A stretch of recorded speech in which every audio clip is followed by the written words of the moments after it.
Well, welcome back, everybody. We are at the CI 100 Awards and Symposium. Amazing people walking around here, just networking, reconnecting, and just have this gift to be able to be hanging out with people like Rich Gilbert. So, Rich, glad to be here. Welcome. Good Thank to do this you. in person. Yes, it's wonderful to do that. It's Man. great to get people back together in an event like this, and it's that mastermind model, getting people together. Iron sharpens iron, which is really neat to be able to see with all the CIOs that are here. It's perfect. We're going to dig into a bunch of topics, but you had a big job change. So you came to Aflac. You got attracted out of a great company. We'll talk about some of your history. But you were the Chief Information and Digital Officer when you started. CDIO, Chief Digital and Information Officer. CDIO, okay. Right. And then just recently you became the CTO. Yes. But not the one we think of. No, not Chief Technology Officer, but Chief Transformation Officer. And I see this as really the evolution for technology leaders as we move into digital. And now, one of the big things that we've been driving is this digital drives business philosophy.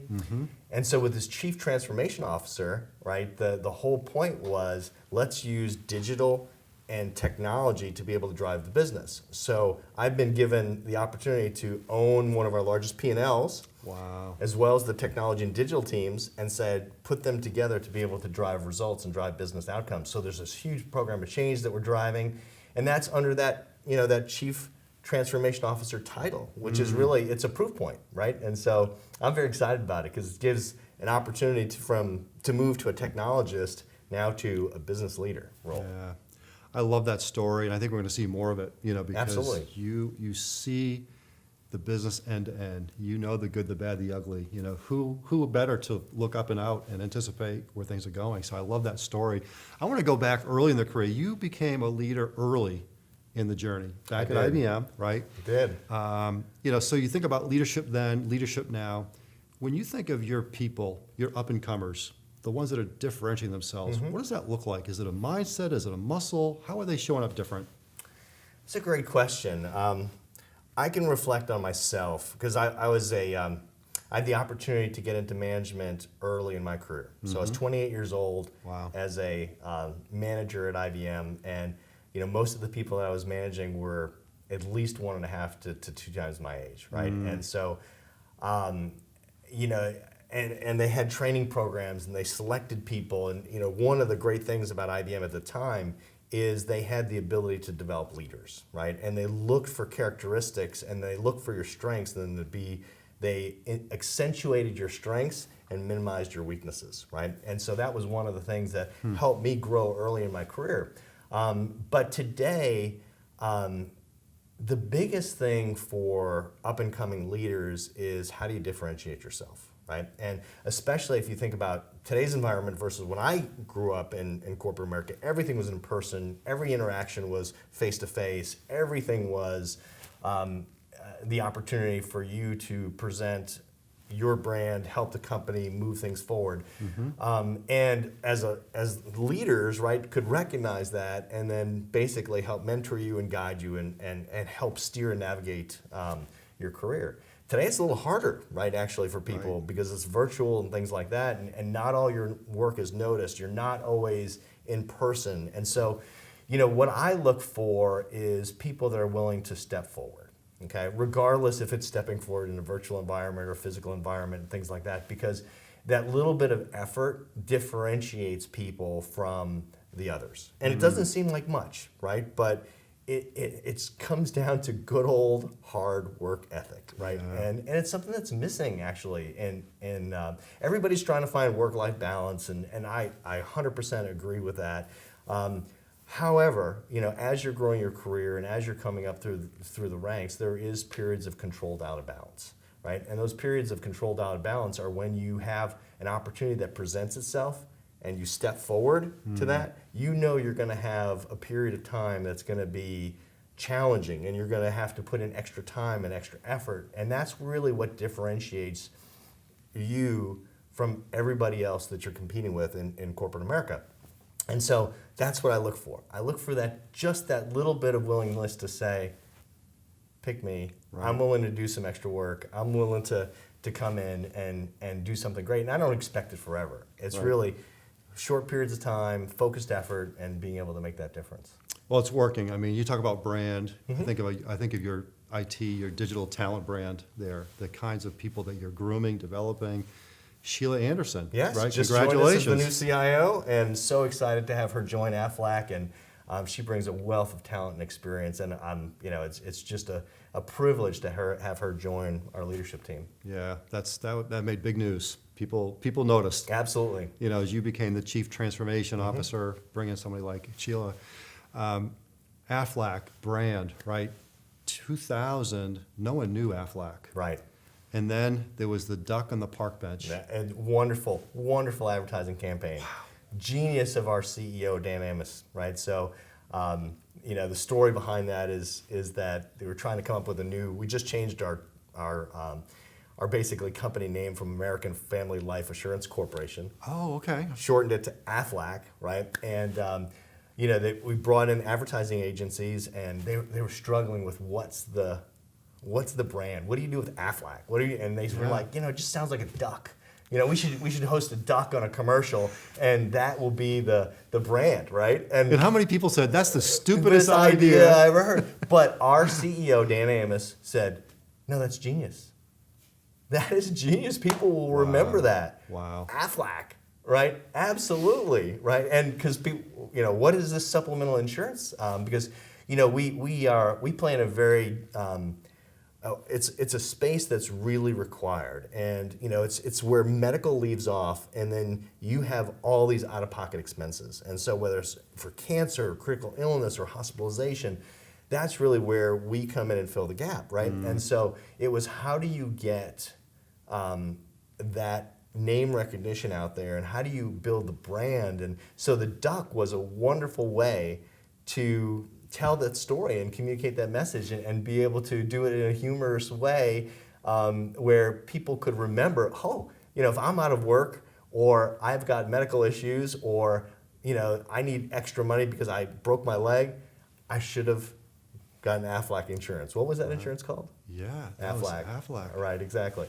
Wow. Yeah. Well, my favorite, by the way, I love those commercials, the Yogi Berra ones. Oh yeah. Those yogiisms, right? It pays In the barbershop. In the barbershop, right? And it ends with, and they pay you cash, which is as good as money. Money, right? Exactly. and what was it? If you're hurt and miss work, it won't hurt to miss work. That's right. So that was a great way to get the message across. Right, and the duck leaves the barbershop just shaking his head, frustrated. Right. And so it was a great commercial, but and they've evolved over time, and we've changed the message, and it's one of the things we're trying to work on right now is this whole view of care on purpose, right? So our brand has evolved, and we've got some great representations of our brand right now with Coach Saban and Dion, and we're going into different markets and things like that. But the core behind Aflac is insurance is a promise, right? It's a promise on a piece of paper, and for us to be able to be there for people is really what matters. And so that's what the heart of the company is. That's the culture, and it's one of those. I know you've had insurance companies where you've had to deal with, hey, I can't get a claim filed, and oh my gosh, they're denying my claim. We're the opposite, right? It's really about, we want to pay people's claim and give people maximum value for having that promise with us and being able to fulfill it. Well, I always say the proof's in the pudding. Yes. And just check me on the numbers, but you went from a brand recognition over 14 years of 11% to 94%. Oh yes, it's Does one of the that top. sound right? It's one. I don't know the exact numbers, but that sounds about right. It's one of the top recognized brands in the United States. Right. And also we're in, so it's interesting because if you go to Europe, for example, and you say Aflac, people are like, I don't know, what is Aflac? Because there's not American football, right? So there's not Sunday mornings or Saturday mornings. And so not a lot of folks realize that. But you go to Japan, for example, and Aflac is in 1 in 4 households in Japan. Wow.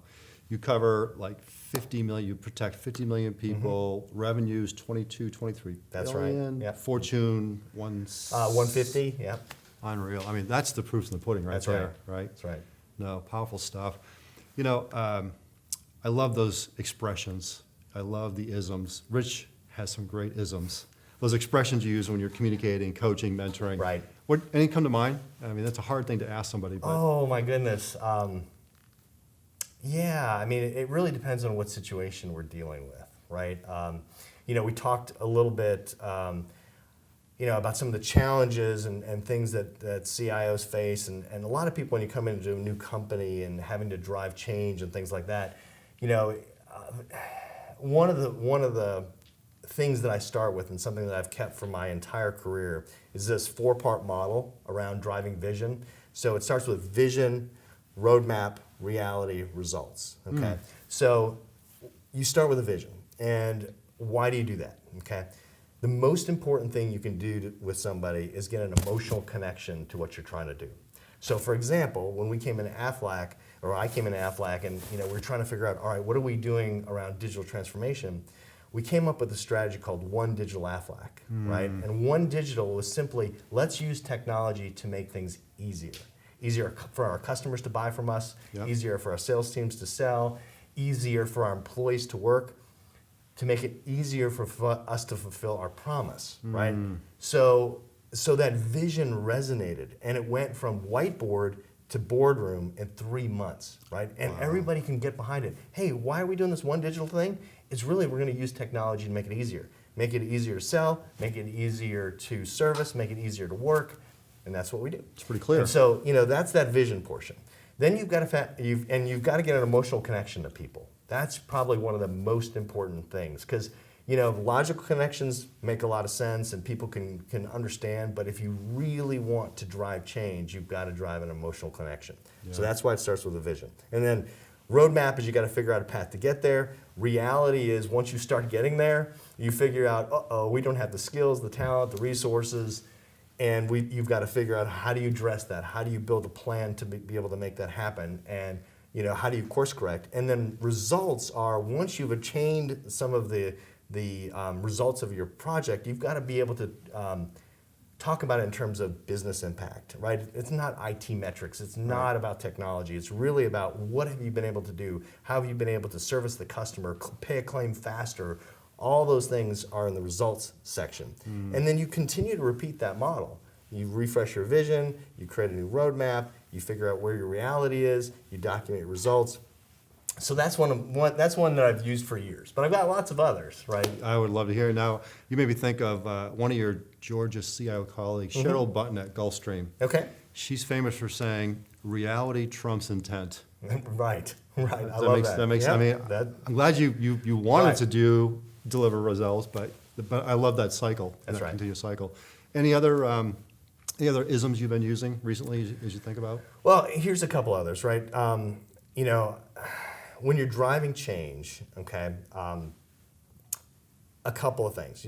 We talk about that vision. I'd love to inspire people, and everybody's heard this, but if you shoot for the stars and you land on top of the mountain, you're still farther and higher than anybody else. Yeah. So you set a vision that inspires, you set a vision that is bigger and a goal that's bigger than anybody can believe, and you help people get and accomplish that vision. And you don't always accomplish it. Right. But you recognize the results and you recognize things along the way.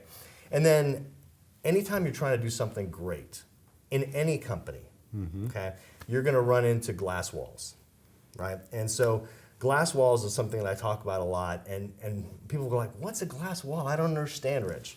And I said, you know how you come into a company and you're all excited and you want to go drive change, and you hit something.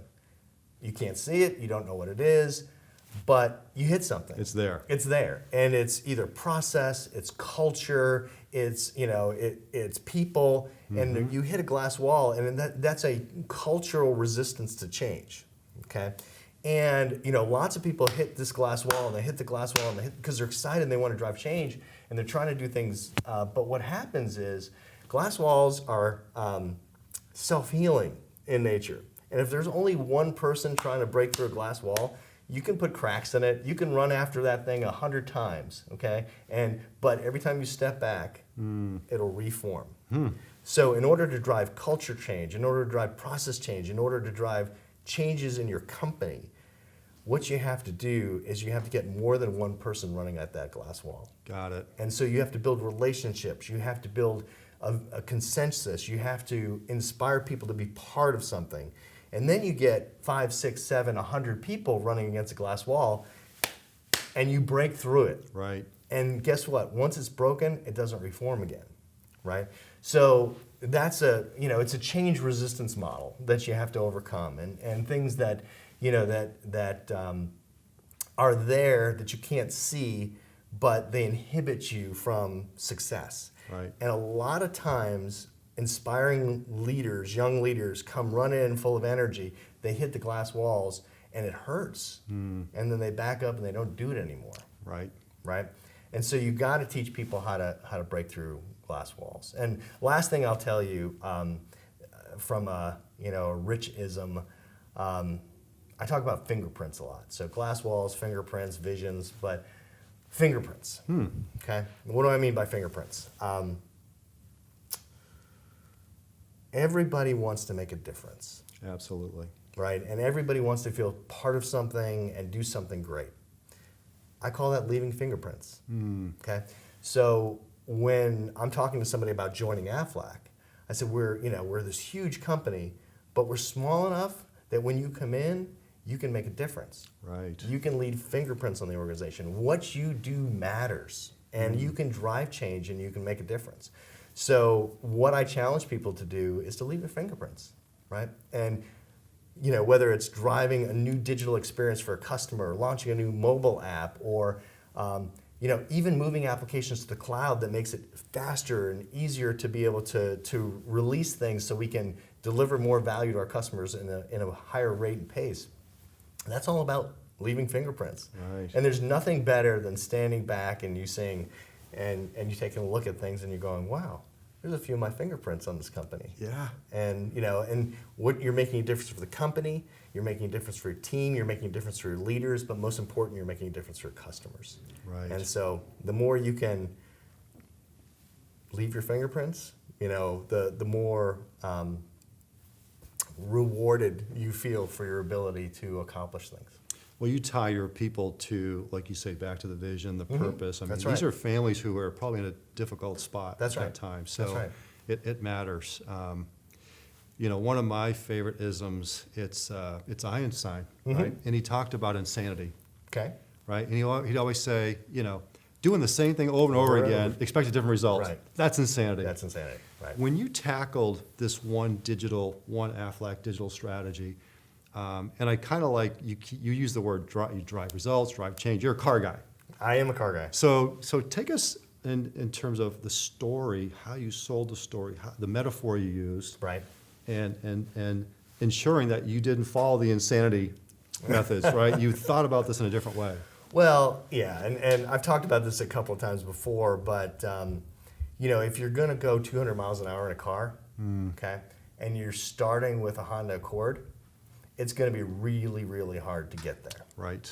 Okay, so you can strap on parts, you can figure out how to turbocharge the engine, but 200 miles an hour is going to be hard. So what you have to do is you have to break things down and you have to say, okay, we're designing a car to go 200 miles an hour. How do you start? You start with, all right, what's the frame we're going to build off of, right? And for us at Aflac, what we decided to do is we decided to take the business and technology teams and put them together, okay? Got it. And so it's structural. It connects the axles together, right? It's the foundation that you're building off of. So our frame was around, let's collapse business and technology into one organization called Digital Services. And Digital Services was really around, we're not doing technology for technology's sake. It's all business outcomes, it's customer facing. Yeah. And that's the frame that we built it off of. And then you said, okay, how do you power this, right? And how do you make sure that you get, you've got to have a powertrain that's going to get you to go 200 miles an hour. A waterfall delivery model, for example, in technology, will not get you to go 200 miles an hour. So now you have to train your whole organization to be able to operate in an agile model. And you have to rebuild the engine, you have to retool your employees, you have to develop scrum masters and full stack developers, and you have to develop product owners that are not in the technology team, they're in the business team. Right. And so you build this engine and now you have what it takes to power these. So you've got the organization, you've got the engine, And then, you've got to be able to now drive the aerodynamics, okay? And then aerodynamics are in terms of business and technology teams working together towards outcomes, right? So it's, what are you trying to accomplish, right? For us, it was fulfilling some of the customer service needs. Yeah. It was about making claims easier. It was really transforming our organization. So once you put all that together, you've now built a new vehicle. Right. Okay. It's not taking your Honda Accord and trying to get it 200 miles an hour, because you'll crash and die. Right. And maybe that's why the life of a CIO is only a few years, right? 4 or 5 years. But with this new vehicle, now you can get on the track. You can go faster. You can deliver results, and you can continue to improve on it. And then it's just tweaking and tuning and refining and figuring out, why didn't you get the most traction around that corner? How do you tweak and tune your model? How do you tweak and tune your organization and your objectives? Fantastic. So that's a way to think about this in terms of cars and breaking that 200 mile an hour barrier.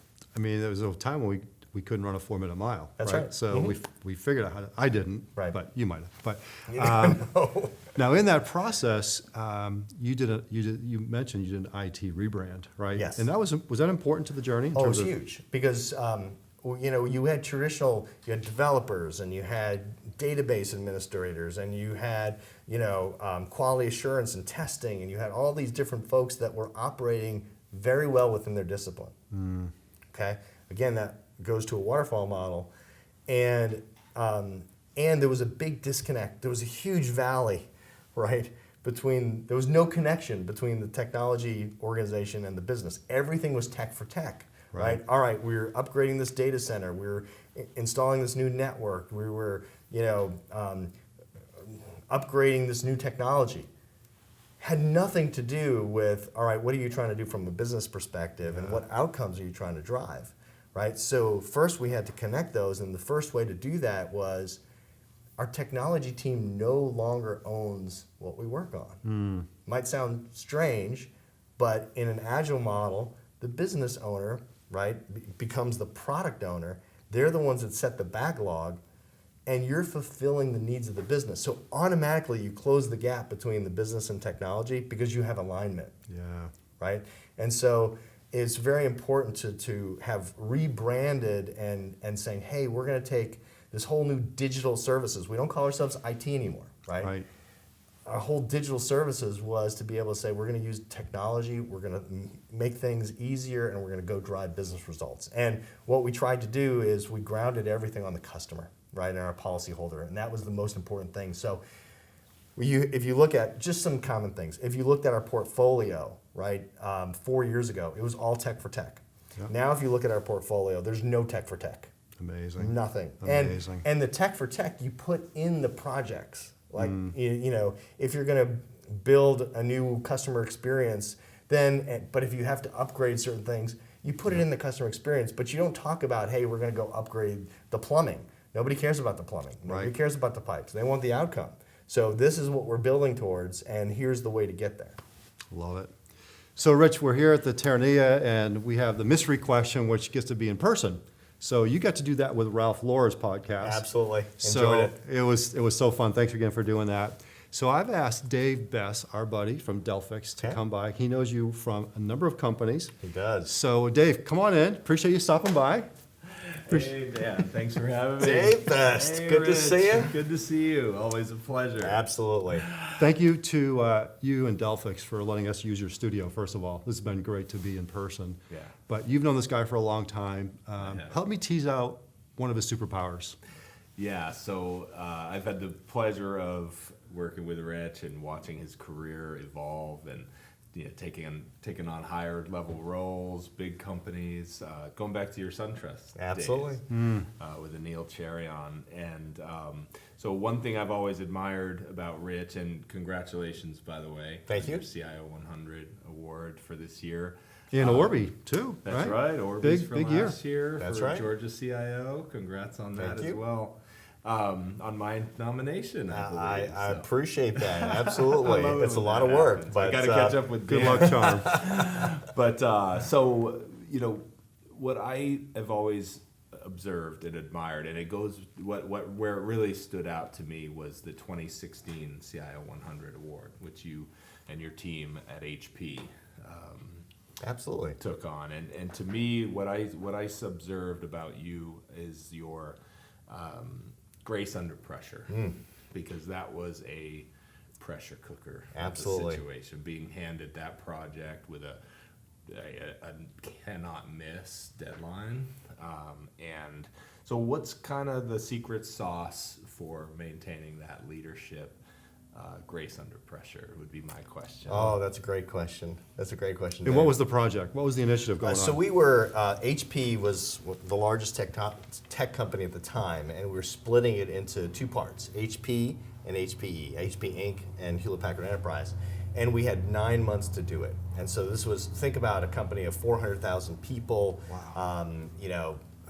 hundreds and hundreds of sites in multiple countries, and being able to figure out how to be able to separate that. For me, I was responsible for the infrastructure side of the house. Scott Spradley was the application side of the house. So I had 6 data centers, I had 65,000 servers, 400,000 people to get the laptops right, access, all of those things that needed to be done. And so What could go wrong, Rich? yeah, I mean, no, I know it was crazy, and but I will tell you that people look to you, right? And so even at all times, people are looking to you because you inspire the vision, but you also inspire the confidence, right?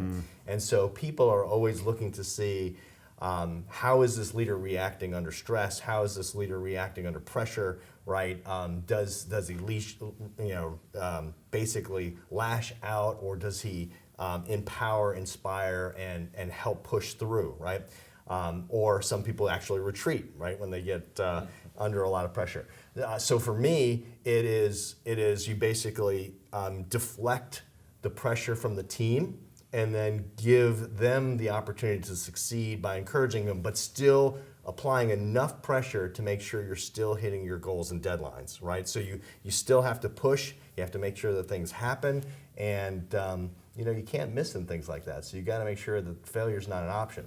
And so that requires driving accountability, that requires driving, managing the details, but most important, it really involves being a leader of people and being able to set the direction, set the vision, inspire people. And when you have obstacles that set you back, you have to be able to overcome those obstacles and think through those and be able to go to the next step. So that's probably how I would say that. Today at Aflac, right, there's a great analogy at Aflac. It's Aflac's mascot is the duck. I'm sure everybody's heard of the Aflac duck. Absolutely. And so, it's like the duck on water. Above, you just see the head nodding, you're going in a certain direction, and there's nothing stopping you. Below the water, those paddles and fins are just going away, right? And those feet are moving you forward, and that's what you have to do to push things forward. So how did that go? Not yet. 9 months. Oh, 9 months, it went off without a hitch. And the reason we won the CIO 100 award, so thank you, Dave, for stopping in, is we used Delphix technology to be able to separate those companies. And you couldn't have done it the way you normally would do it. We had to virtualize the data and have 2 companies come up at the same time for thousands and thousands of systems. And we were able to use this great technology tool to virtualize the data, flash copy that into production, and go live. And we had planned a 30-day, 24-hour war room. We were done in 3 days. Amazing. Yeah, Amazing. it was really amazing. Awesome. Well, congrats again. I'll let you guys finish up. Thank you, Dave. Thanks, Dave. Appreciate you. Yeah. Enjoy. Awesome. Cheers. So 2 of your passions, you do a lot of great things in our profession, in our community. You're part of the Sustainable IT Board, I which am, is yeah. doing big things. Excited about that. Yeah, you should be. And at the same time, you're also big on developing people, Yes. right? You Yes. talked about the skills, the mindsets. We have this idea of Tech for Good, and we're donating $125,000 of scholarships to nonprofits. Okay, so All right. we have a 9-month leadership development program for IT leaders. Okay. And you have the ability to gift a seat in that program Thank you. to your favorite nonprofit. So I know you have a lot of them, but does one come to mind who could leverage that, you think? Oh my gosh. Diversity of thought is one of the most important things that you can have as you build your leadership team. I have ethnic diversity and I have male, female on my leadership team. In fact, 50% of my leaders, the direct reports to me, are female, right? So if I were going, there's been so many great things that have come out of female leadership from a tech perspective, but that's not the way it is everywhere. Right. So I would, if I were to give a scholarship to somebody to help develop a future leader, I would do something for women in technology.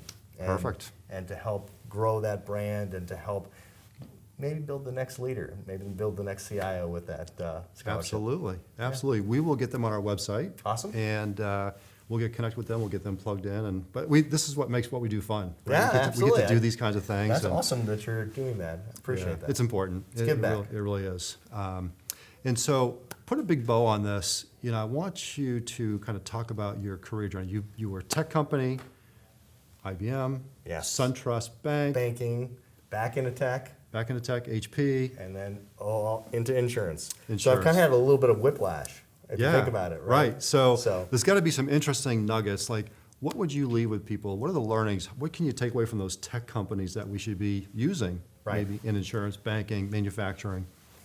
Yeah, so just to build off that, right? So HP and IBM, two of the largest tech companies in the world, and it's all around innovation, acting with speed, being able to deliver results and new products and capabilities, right? So Yep. working in those companies, it's all about that muscle. Okay? Working in banking, right? It's about servicing your customers at scale, right? And it's somewhat a risk-averse model. So change is a little bit slower because you're trying to make sure that as you roll things out, right, that you don't bring down everybody's ability to do a financial transaction, right? Right. And then in insurance, right, it typically is it's a lagging industry. Okay, so but the thing that I've learned in the tech side of it is how do you innovate? How do you come up with new ideas? How do you test and learn? How do you do things quickly? And being able to test new technologies, vet them out, fail quickly, right? And saying, okay, is this going to work or not?